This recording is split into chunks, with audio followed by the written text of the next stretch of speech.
Hello everyone, in this video I dare to criticize Elden Ring, and many people like always refuse to listen to me or just ignored my points, so I will explain my points on your fingertips. Let's start with bosses. In my video I said that in Elden Ring there are only 7 unique bosses, and an army of fanboys typed that no! Crucible Knight, Deathbird, Air-3 Avatar, Gladiators, Patches, Gideon, Mog or Loretta are unique boss fights, and oh my god. As it appeared, many Elden Ring fans don't know what unique boss fight means, so I will explain it to you. Unique boss fight means that you fought this boss only once, and that's it. You won't fight this boss in a random dungeon. If you want to meet him again, you have to go on a new game plus, and that's it. For example, Fume Knight, Nameless King or Malenia. Unless you go on a new game plus, you won't meet them after their boss fight, and that makes them a unique bosses. And now the non-unique boss fights. For example, Dragon Rider. He once was a boss, then you fight him again, but now you fight 2 of them. Then you fight him in Shrine of Amana and on your way to Wellstad, but now as a basic mob.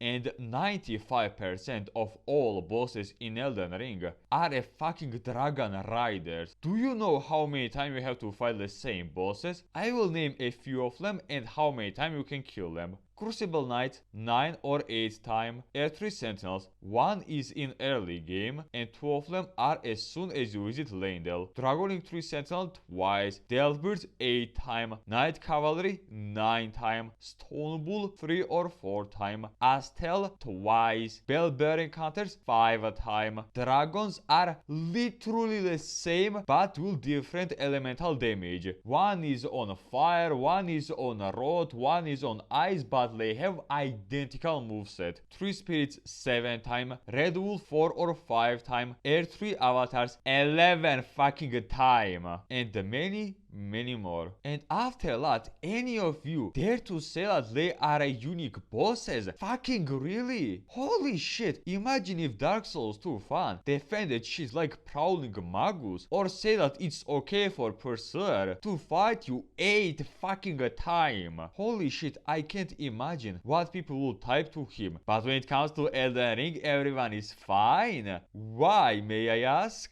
Oh yeah, Elden Ring is a flawless masterpiece, while Dark Souls 2 is a trash can. Holy shit, Elden Ring fanboys, you are such a double standard idiots. And also, no, Mog, Malekith, Godrick or Morgoth are not unique bosses. This is the same as you fought Pontiff in Pharaoh's Keep and then in Irithyll. You again had to fight him, but now with wings and with 1 or 2 new moves. You might say that the same thing was in previous From Software games, and yes, you are absolutely correct. Champ Gandir, Dragon Slayer Armor, Capra Demon, Asylum Demon, Smelter Demon or Ava are not the unique bosses. Also no, Giant Lord is not the unique boss. He is the same dude as a tutorial boss, but with 1 or 2 new moves, and that doesn't make him a unique boss. Once again, unique boss means that you fight this boss only once and that's it. You won't find him or someone like him unless you go on a new game plus. I wouldn't say even a word if the amount of raised bosses was just like in Dark Souls 3. For example, Dragon Slayer Armor. I will never understand why From Software just randomly added him in DLC. And yes, this is a bad thing, but you could somehow, well, not really, but still somehow close your eyes on it. But when in a game there are almost twice more repetitive bosses than the amount of all bosses from Miyazaki's games is just a pure bullshit, and you can't defend it unless you are a brainless fanboy who will defend anything, like absolutely anything.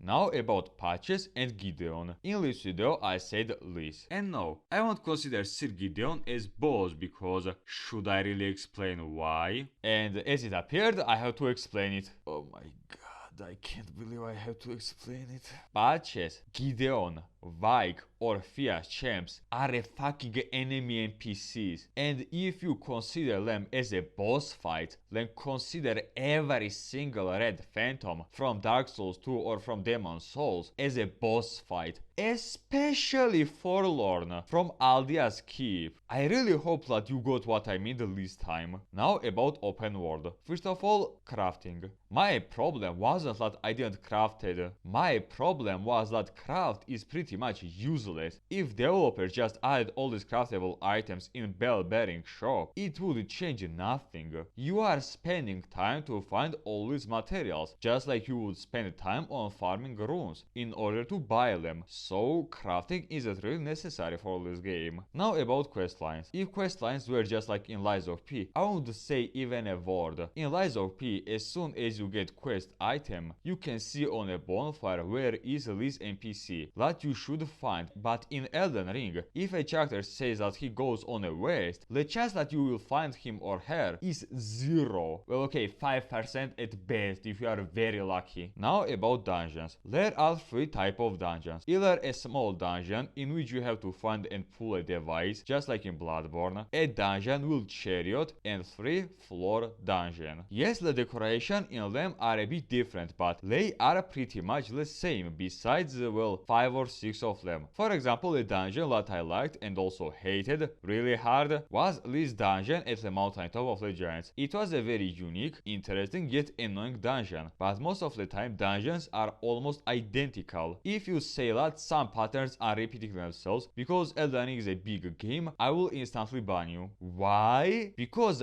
why developers made this game so big just to repeat the same dungeons in which you will always fight the same punchbag mobs with health bar? And don't you even dare to justify these bosses. I fucking hate when bosses are made with, hey mom, look, I have a health bar and I am now a boss of this location. It's the laziest and the worst boss design you can do. I will rather fight bed of bullshit than twin fell omens who are a fucking basic mobs, but at one point they will be a duo boss fight. And also in this game there are just way too many gang bosses. I won't talk much about it because this dude said everything about it and there is nothing more I can add to it. Now about weapons. Yeah, in my video I made a mistake. Sorry, I apologize. I said that the best way to kill bosses besides Ashe of War is a bleed and freeze katanas. I am very sorry, I hope you will forgive me. I wanted to say bleed weapons, not just katanas. And yes, I know that you, yes you, Gela544, are a sweaty tryhard demigod who can beat any boss and any game with any weapon, even while your balls are getting smashed.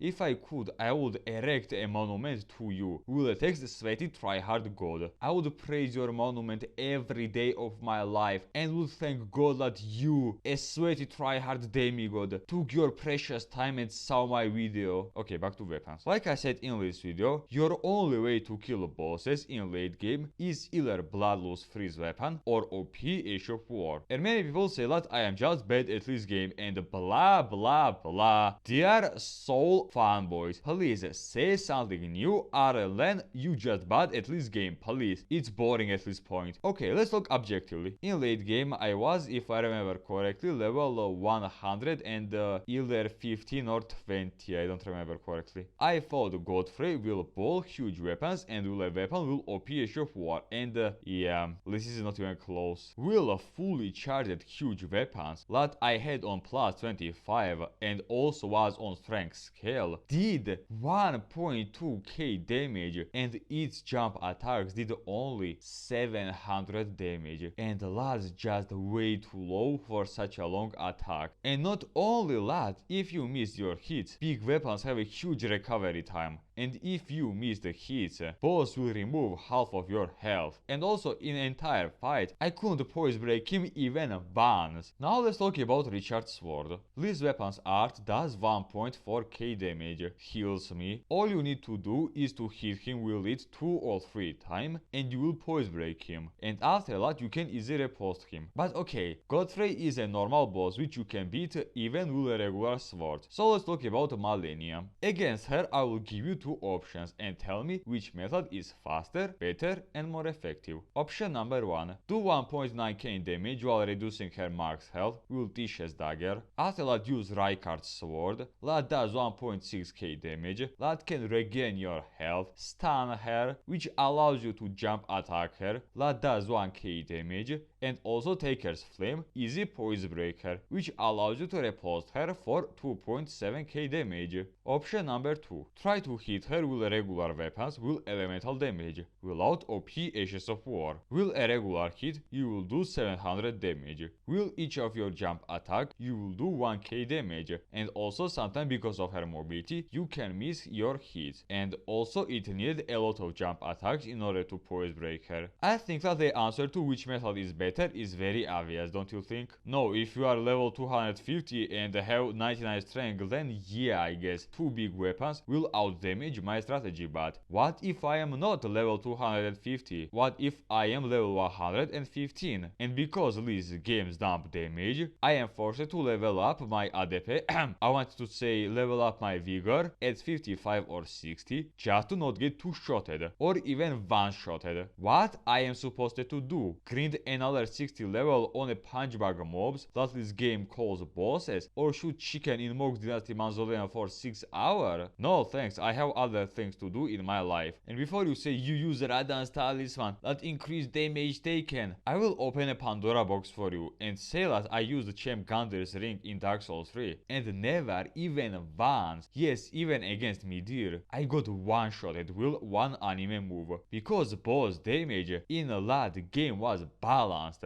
And I won't even mention the fact that if I had 2.5k health in Dark Souls 3, I would just face tank almost every single boss. Also, let's talk about Vigor. In this game, just like in Dark Souls 2, you are absolutely forced to level up one parameter as much as possible, because of this game's dumb logic. If you won't spend a lot of points in your health, you will get two-shotted or even one-shotted. Yes, you can farm for a 40 hour, be level 300 and dominate bosses, but what if I am bored of beating a punch bag mobs that this game calls bosses? What if I am bored of shooting with chicken over and over? What if I don't want to grind? Also, many people say that I am bad at choosing weapons. First of all, watch my video about Sister Fried and name me at least one YouTuber who did something like me. I had a plan and a weapon for each of her phase. And secondly, who the fuck are you to say that I choose a bad weapons? This is a fucking RPG. I should play however I want and however I like. And who the fuck are you to say that my build is bad? I like to use straight swords. I like to play as a knight with middleweight armor while having one fast sword and a shield. Why I am supposed to change my weapons type in order to beat this game? I can understand your elemental damage change. For example, in Dark Souls 3, if your weapon had fire damage, in Demon Ruins you have to change your element damage, because mobs have a fire resist, and I can get it. In this I can see logic, but when a huge fucking open world forces me to use a specific weapons or specific weapon type, I just no longer can enjoy this game. In any Dark Souls games, especially in Dark Souls 2, you could build whatever you liked and took any weapon type, but in Elden Ring, if you want to do a normal damage without stupid Ashes of War that are absolutely unbalanced and boring, you have to either take huge weapons, which are a pure trash, or take bleed weapons and 2% max health damage. Yes, I could beat bosses with my build solo without summons, but I don't want to fight these bosses for 10 min while doing a joke amount of damage just to get two-shotted and repeat the same process over and over. Recently, just for interest, I fought Malenia with my Dark Souls strategy, and it was such a long and boring fight. Oh my god. I did 400 damage per hit while she was healing the same amount. During her waterfall, yes, I could fully block her damage with shield, but it would just full health heal her. And at some point I said that I am done, took katanas on freeze and bleed and just bullied her. And yes, I know that you, a sweaty tryhard god, can beat every single boss with a stick and at soul level 1, but I am not you. I don't like to fight bosses for 10 min, while boss can two-shot or even one-shot me at any moment of this fight. For me, it's just way too boring, and also I don't like the fact that you can two-shot bosses with Ashes of War or with bleed weapons. This is the opposite of what I like in Dark Souls games. Dark Souls bosses were about fair, interesting and challenging boss fights, while most of Elden Elden Ring's bosses are either you two-shot them with your Ashes of War or will bleed weapons, or a boss will two-shot you or even one-shot you with one anime move. Okay, let's have a conclusion. If you justify that this game has a lot of repetitive bosses who are a punch bag mobs with health bar, absolutely uninteresting and same dungeons, very shitty weapon variety, or other stuff will you are just bad at this game, I will instantly ban you, have no doubt about that. Well, I hope that you got my points and won't type a random bullshit just to justify your favorite game. But who I am lying to? I am in Souls-like groove for a long time, and the second you say that this specific game, besides Dark Souls 2 of course, has objective problems, level type